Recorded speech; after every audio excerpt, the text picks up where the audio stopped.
السلام علیکم، امید کرتی ہوں آپ سب خیر خیریت سے ہوں گے۔ تو آج ہم شروع کرنے والے ہیں میرے محرمہ پارٹ 2 کی قسط نمبر 10۔ شہر کی سڑکیں رات کی نرم روشنی میں نہائی ہوئی تھیں۔ دونوں جانب قطار در قطار کھڑے درختوں کے سائے گاڑی کی ہیڈ لائٹس کے ساتھ لمحہ بلمحہ پیچھے چھوٹتے جا رہے تھے۔ دور آسمان پر ستارے خاموشی سے جھلملا رہے تھے، جبکہ گاڑی کے اندر ایک عجیب سی آسودگی اور خاموشی ساتھ ساتھ سفر کر رہی تھی۔ الہان خود گاڑی چلا رہا تھا، اس کے چہرے پر ایک غیر معمولی اطمینان تھا۔ برسوں بعد شاید وہ اپنے گھر، اپنی بیوی اور اپنی زندگی کے بارے میں اس طرح سوچ رہا تھا جیسے ایک عام شوہر سوچتا ہے۔ اس کے لبوں پر بے ساختہ سی مسکراہٹ بار بار نمودار ہو رہی تھی۔ جولیانا برابر والی نشست پر بیٹھی تھی، اس کی نظریں کھڑکی کے پار بھاگتی ہوئی روشنیوں پر تھیں، مگر وہ انہیں دیکھ نہ رہی تھی۔ اس کا دل اب بھی اس ایک جملے کے نیچے دبا ہوا تھا۔ وہ آہستگی سے پلکیں جھپکاتی، مگر ہر بار دل کی نمی آنکھوں تک آ پہنچتی۔ مگر الہان بے خبر تھا۔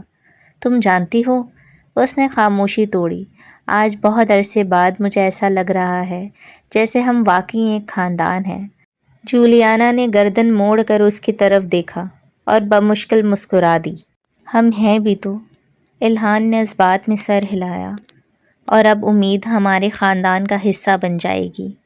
اس کی آواز میں بچوں جیسا اشتیاق تھا۔ ہمیں بیٹی اور ریان کو ایک چھوٹی بہن مل جائے گی، گھر کی رونق ہی بدل جائے گی نا۔ وہ جیسے اپنی ہی خوابوں میں کھو گیا۔ جولیانا نے سر اس بات میں ہلایا۔ میں سوچ رہا تھا اس کا کمرہ ریان والے فلور پر ہی بنا دیں گے۔ دونوں ساتھ اسکول جائیں گے، ساتھ کھیلیں گے، شاید پہلی دفعہ ہمارا گھر مکمل محسوس ہوگا۔ جولیانا نے نظریں دوبارہ باہر موڑ لیں۔ ہونٹوں پر مسکراہٹ موجود تھی، مگر آنکھوں میں خاموش نمی اترنے لگی تھی۔ اس نے آہستگی سے اپنی انگلیاں ایک دوسرے میں اس طرح پھنسا لی کہ ناخن ہتھیلی میں دھس گئے۔ اس کے دل نے پہلی بار شدت سے احتجاج کیا۔ میں بھی چاہتی تھی کہ ہماری ایک بیٹی ہو، مگر ایسے نہیں۔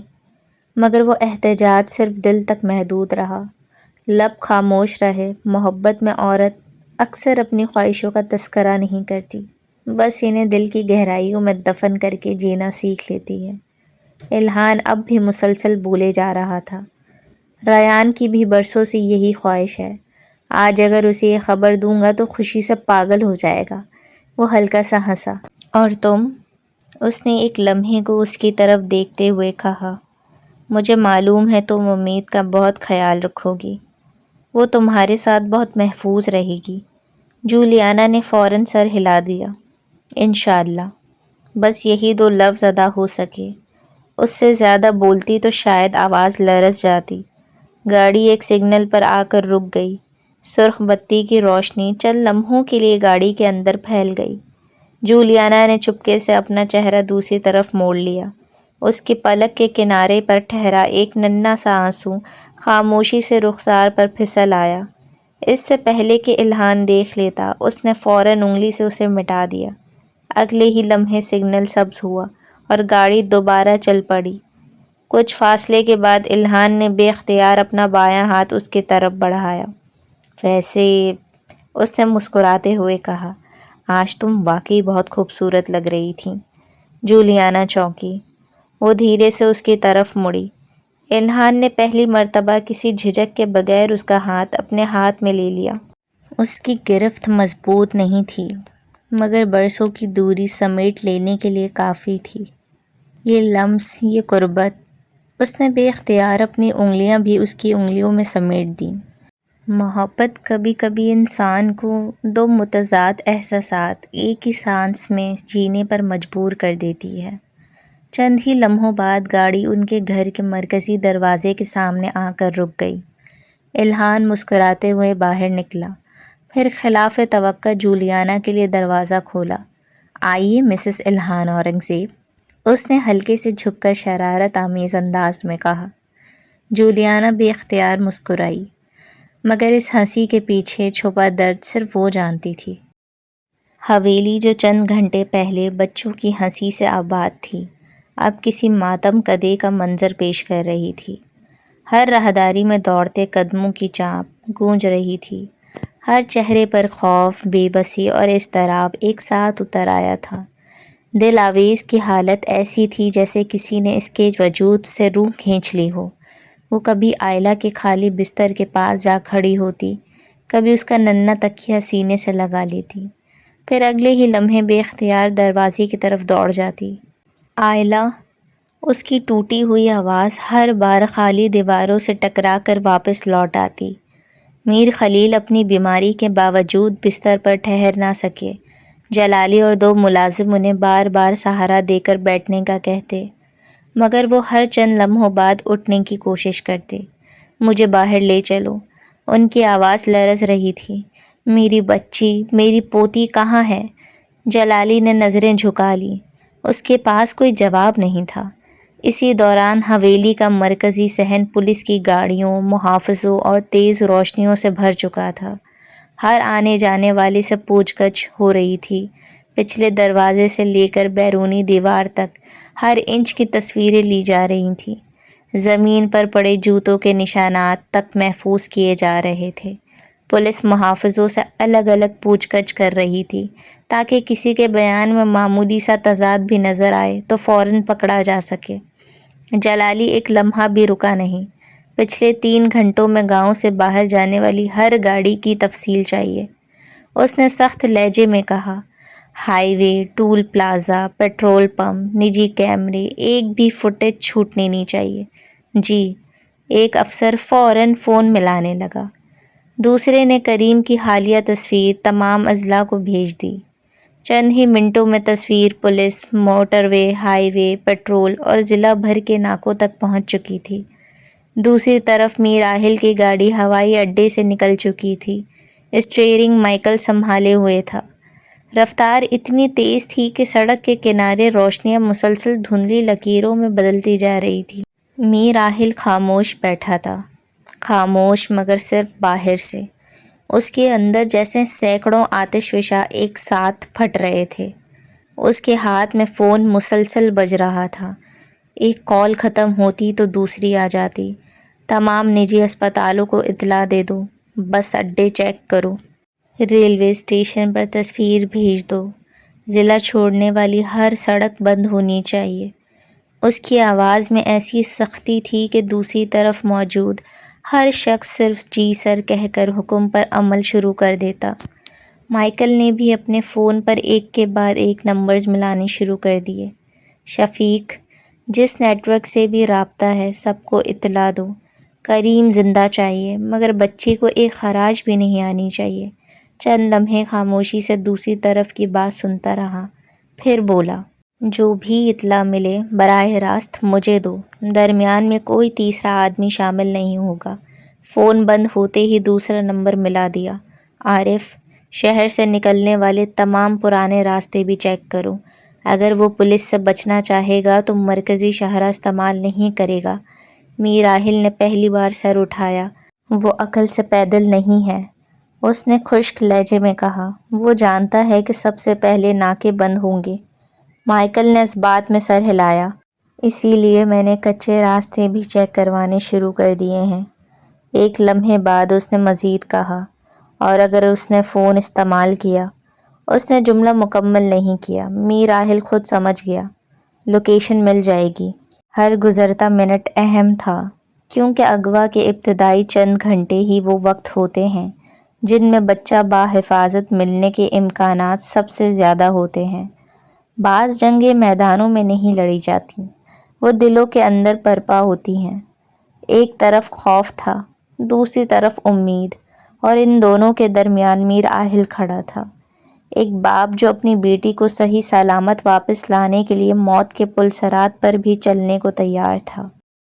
دوسری جانب حویلی میں میران ایک صوفے پر بیٹھا مسلسل رو رہا تھا۔ اس کے ننھے ہاتھ اب بھی کانپ رہے تھے۔ ایک خاتون پولیس افسر اس کے برابر بیٹھ گئی، آواز حد درجہ نرم تھی۔ بیٹا، ذرا مجھے اس انکل کے بارے میں بتاؤ۔ میران نے ہچکی لیتے ہوئے آنسو پوچھے۔ ان کی داڑھی تھی۔ وہ رکا، اور اس نے آنکھیں بند کر کے یاد کرنے کی کوشش کی۔ ان کے ہاتھ میں وہ اچانک چونکا۔ گھڑی؟ جلالی فوراً اس کی طرف مڑا۔ کیسی گھڑی؟ میران نے دونوں ہاتھوں سے گول سا اشارہ بنایا۔ کالی، بہت بڑی۔ جلالی نے فوراً اپنی جیب سے وہی گھڑی نکالی جو پچھلے دروازے کے قریب ملی تھی۔ ایسی؟ میران کی آنکھیں فوراً پھیل گئیں۔ جی، یہی تھی۔ کمرے میں ایک لمحے کے لیے مکمل خاموشی چھا گئی۔ اب بال برابر شک بھی باقی نہیں رہا تھا۔ یہ کریم ہی تھا۔ ادھر کریم کا موبائل مسلسل بند آ رہا تھا اور اس کے تینوں ساتھی بھی غائب تھے۔ پولیس نے ان کے گھروں پر چھاپے مار دیے تھے۔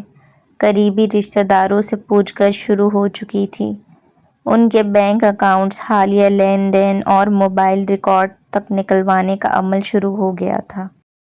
تاریکی، ایسی گہری تاریکی کہ جیسے روشنی نے اس کمرے کا رستہ ہی بھلا دیا ہو۔ کہیں دور سے پانی کے قطرے وقفے وقفے سے ٹپک رہے تھے۔ فضا میں نمی، بوسیدگی اور بند کمرے کی گھٹن گھلی ہوئی تھی۔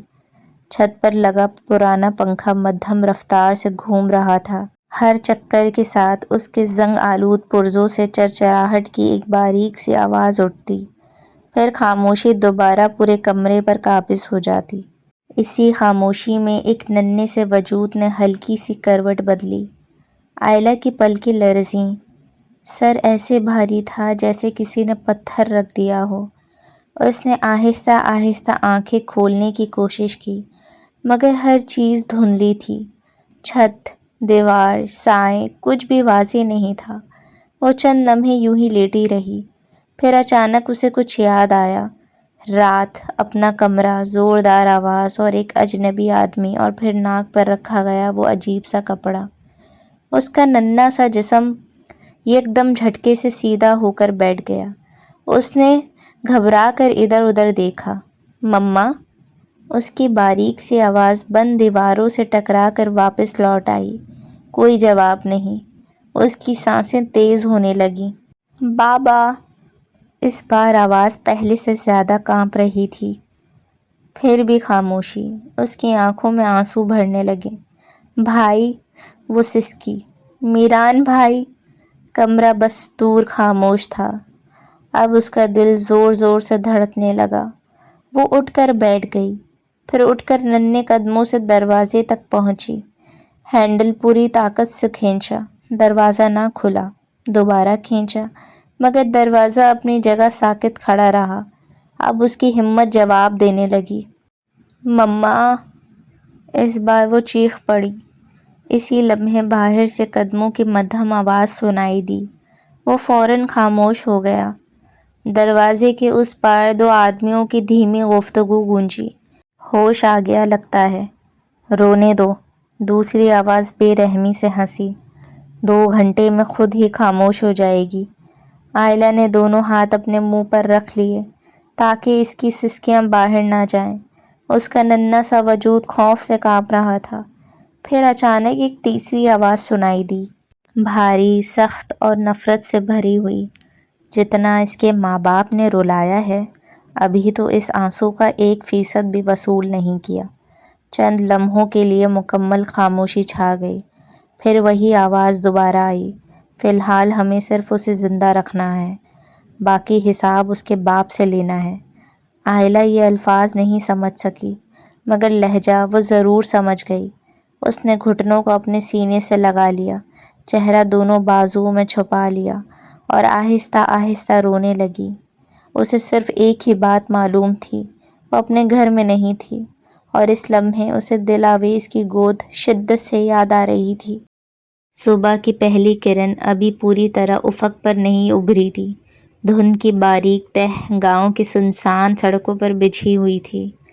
پولیس کی سرخ اور نیلی روشنیاں خاموش فضا کو وقفے وقفے سے چیر رہی تھیں۔ مرکزی سڑک سے لے کر حویلی کے پچھلے راستے تک ہر سمت وردیوں کی آمد و رفت تھی۔ کریم کی گری ہوئی گھڑی اب ایک شفاف شوائدی لفافے میں محفوظ تھی۔ جلالی، پولیس افسر اور فورنزک ٹیم اسی کے گرد کھڑے تھے۔ اتنے میں دور سے تیز رفتار گاڑیوں کا قافلہ گرد اڑاتا ہوا حویلی کے سامنے آ کر رکا۔ پہلی گاڑی کا دروازہ کھلتے ہی میر راحل تقریباً دوڑتا ہوا باہر نکلا۔ اس کے پیچھے مائیکل بھی اترا۔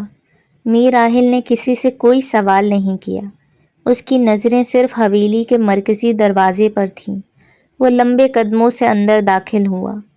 اندر دلاویز ابھی تک اسی جگہ بیٹھی تھی جہاں رات پر بیٹھی تھی۔ آنکھیں سوج کر سرخ ہو چکی تھیں۔ ہاتھوں میں آئلہ کا ننھا سا سویٹر تھا جسے وہ بار بار اپنے سینے سے لگا لیتی۔ میر راحل کو دیکھتے ہی وہ یکدم اٹھ کھڑی ہوئی۔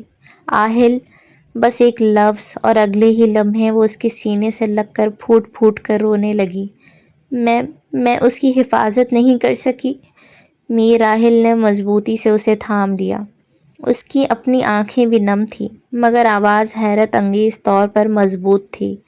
ہم اسے واپس لائیں گے، اس نے ہر لفظ پر زور دیا۔ ہر حال میں۔ دل آویز نے اس کی آنکھوں میں دیکھا۔ وہ پہلی بار تھا کہ اس خوف کے سمندر میں اسے امید کی ایک کرن دکھائی دی تھی۔ وہ ساتھ ہوتا تھا تو مشکلیں آسان لگنے لگتی تھیں۔ اس نے بے اختیار آہل کی قمیض کی آستین مضبوطی سے تھام لی، جیسے اس ایک شخص کے سہارے ہی اس کی پوری دنیا قائم ہو۔ بڑے مالک، جلالی تیزی سے ان کے قریب آیا۔ اس کے ہاتھ میں شفاف شواہدی لفافہ تھا۔ یہ پچھلے دروازے کے قریب ملی ہے۔ دل آویز نے بھی بے اختیار لفافے کی طرف دیکھا۔ اس کی سانسیں اب بھی بے ترتیب تھیں۔ میر راحل نے لفافہ ہاتھ میں لیا۔ اندر کریم کی گھڑی موجود تھی۔ اس نے چند لمحے خاموشی سے اسے دیکھا۔ اس کی نظر گھڑی کے شیشے کے کنارے پر جمی رہ گئی جہاں ایک باریک سا سفید دھبا تھا۔ اس نے لفافہ روشنی کی طرف بلند کیا۔ یہ کیا ہے؟ فورنزک افسر آگے بڑھا۔ بظاہر تو مٹی معلوم ہوتی ہے سر۔ میر راحل نے ایک لمحے کے لیے گھڑی کو غور سے دیکھا، پھر دھیرے سے بولا، مٹی؟ اس نے سر اٹھا کر چاروں طرف نظر دوڑائی۔ حویلی، صحن، پچھلا راستہ، ہر طرف گہری بھوری مٹی تھی۔ اس نے دوبارہ گھڑی کی طرف دیکھا، مگر یہ سفید کیوں ہے؟ دل آویز بھی خاموشی سے گھڑی کو دیکھ رہی تھی۔ اس کی بند مٹھی میں آئلہ کا سویٹر اب پہلے سے زیادہ مضبوطی سے دب چکا تھا۔ چند لمحوں کے لیے سب خاموش ہو گئے۔ پولیس افسر بھی جھک کر گھڑی پر موجود دھبے کو دیکھنے لگا۔ شاید کسی اور جگہ کی مٹی ہو، اس نے اندازہ لگایا۔ میر راحل نے نفی میں سر ہلایا۔ ہو بھی سکتی ہے، وہ آہستگی سے بولا، مگر آس پاس کے کئی دیہات کی زمین بھی اسی رنگ کی ہے۔ سفید مٹی یہاں کہاں سے آئے گی؟ فضا ایک بار پھر سوچ میں ڈوب گئی۔ فورنزک افسر نے دستانے پہنے اور آہل کے ہاتھ سے لفافہ واپس لیا۔ وہ اپنے بیگ سے ایک چھوٹا سا پورٹیبل لینس نکال کر دھبے کا بغور معائنہ کرنے لگا۔ چند لمحے گزرے، پھر اس کی پیشانی پر ہلکی سی شکن ابھری۔ سر؟ سب کی نظریں فوراً اس پر اٹھ گئیں۔ میرا خیال ہے ہم غلط سمت میں سوچ رہے تھے۔ مطلب؟ میر راحل کی آواز میں بے صبری صاف جھلک رہی تھی۔ فورنزک افسر نے دوبارہ لینس ہٹایا۔ یہ مٹی نہیں ہے۔ ایک لمحے کے لیے مکمل خاموشی چھا گئی۔ دل آویز نے بے اختیار آہل کی طرف دیکھا۔ پھر؟ مائیکل نے سوال کیا۔ ابتدائی مشاہدے کے مطابق وہ رکا۔ یہ آٹے کی باریک تہ معلوم ہوتی ہے۔ آٹا؟ جلالی بے اختیار بول اٹھا۔ گھڑی پر آٹا کیسے آ سکتا ہے؟ اب ہر شخص اپنے اپنے اندازے لگانے لگا۔ شاید کسی گودام سے گزرا ہوگا یا کسی ٹرک کے قریب گیا ہوگا، شاید کسی چکی میں۔ باتیں ادھوری تھیں، جواب کسی کے پاس نہیں تھا۔ اچانک جلالی جیسے کسی خیال پر ٹھٹک گیا۔ اس کی آنکھیں یکدم پھیل گئیں۔ ایک منٹ! سب کی نظریں اس کی طرف اٹھ گئیں۔ گاؤں سے تقریباً 15-20 کلومیٹر دور وہ دھیرے دھیرے بولا، شہر کی حدود شروع ہونے سے پہلے ایک پرانی آٹا مل ہے۔ میر راحل فوراً اس کی طرف مڑا، جو کئی برس پہلے بند ہو گئی تھی۔ اب وہاں کوئی کام نہیں ہوتا، عمارت ویران پڑی ہے، آس پاس بھی زیادہ آبادی نہیں۔ یہ سنتے ہی دل آویز کے چہرے کا رنگ ایک بار پھر اڑ گیا۔ یا اللہ، میری بچی کی حفاظت فرمانا، اس نے بے اختیار زیر لب کہا۔ جلالی نے بات مکمل ہی کی تھی کہ پیچھے سے تیز قدموں کی آواز سنائی دی۔ سر! سب نے بیک وقت مڑ کر دیکھا۔ ایک پولیس افسر تیزی سے ان کی طرف آ رہا تھا۔ اس کے ہاتھ میں لیپ ٹاپ تھا اور سانس ابھی تک بے ترتیب تھیں۔ ابھی ابھی ایک نئی پیش رفت ہوئی ہے۔ میر راحل کی نظریں فوراً اس پر جم گئیں۔ بولیے۔ افسر نے لیپ ٹاپ میز پر رکھتے ہوئے اس کی اسکرین سب کی طرف موڑ دی۔ حویلی کے پچھلے دروازے سے تقریباً 50 گز کے فاصلے پر ٹائروں کے تازہ نشانات ملے ہیں۔ فورینزک ٹیم کے ابتدائی معائنے کے مطابق یہ کسی بڑی گاڑی کے نہیں بلکہ ایک چھوٹی ہیچ بیک یا سیڈان کار کے ہیں۔ مائیکل نے اسکرین پر نظریں گاڑ دیں۔ مگر چھوٹے مالک کو گاڑی چلانا نہیں آتی، جلالی نے کہا۔ مطلب وہ اکیلا نہیں تھا۔ میر راحل نے پولیس کی جانب دیکھا۔ جی سر، غالب امکان یہی ہے کہ اس کے ساتھی گاڑی سمیت پہلے ہی پچھلے راستے پر موجود تھے۔ افسر نے کی بورڈ پر چند بٹن دبائے۔ اگلے ہی لمحے اسکرین پر ایک سی سی ٹی وی فوٹیج چلنے لگی، دھندلی مگر واضح حد تک قابل شناخت ویڈیو۔ گاؤں سے باہر نکلنے والی سڑک پر ایک سفید رنگ کی چھوٹی سی گاڑی تیز رفتاری سے گزری۔ نمبر پلیٹ جان بوجھ کر کیچڑ سے ڈھکی ہوئی تھی، مگر گاڑی کی سخت صاف دکھائی دے رہی تھی۔ یہ فوٹیج گاؤں کے آخری چوک پر لگے نجی کیمرے سے ملی ہے۔ مائیکل نے ایک لمحہ میر راحل کی طرف دیکھا۔ دونوں کی نگاہیں ملیں۔ الفاظ کی ضرورت نہیں تھی، دونوں ایک نتیجے پر پہنچ چکے تھے۔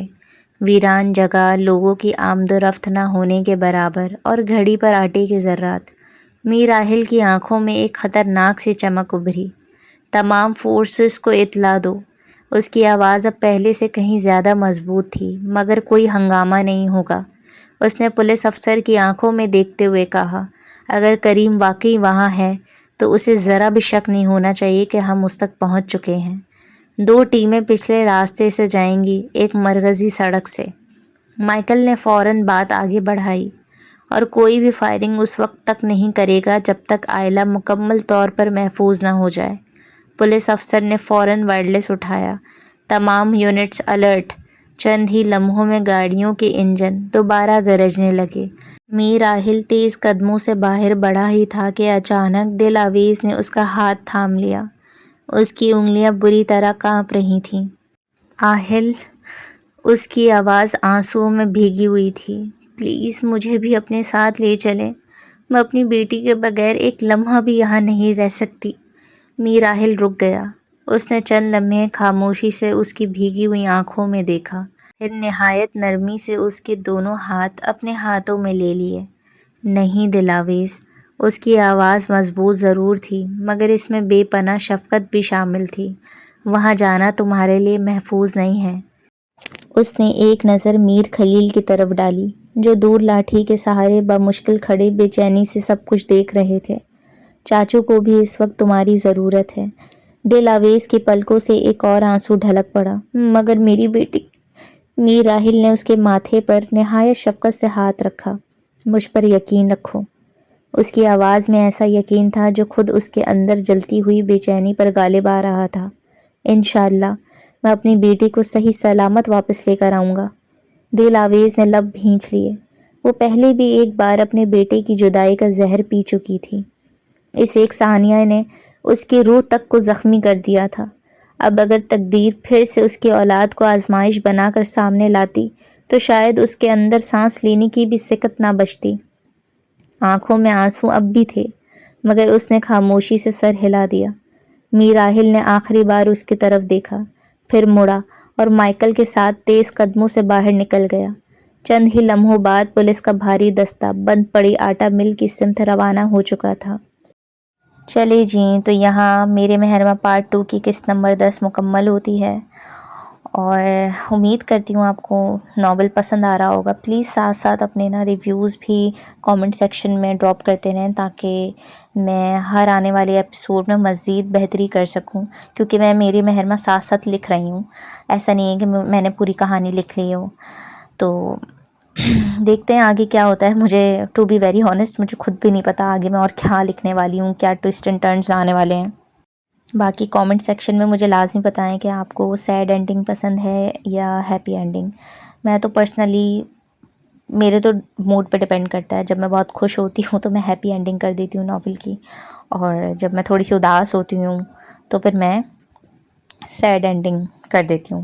خیر ابھی تو میرے مہرماں کی اینڈنگ میرے ذہن میں نہیں ہے کیا ہونی چاہیے، بٹ موسٹلی مجھے ڈی ایم میں سب کہہ رہے تھے کہ پلیز پلیز پلیز اس پارٹ کی بھی ہیپی اینڈنگ ہی ہونی چاہیے. تو دیکھتے ہیں کیا ہوتا ہے. چلیں اب ملتے ہیں اگلے ایپیسوڈ میں. تب تک کے لیے اپنا خیال رکھیں، خوش رہیں، آباد رہیں، فی امان اللہ.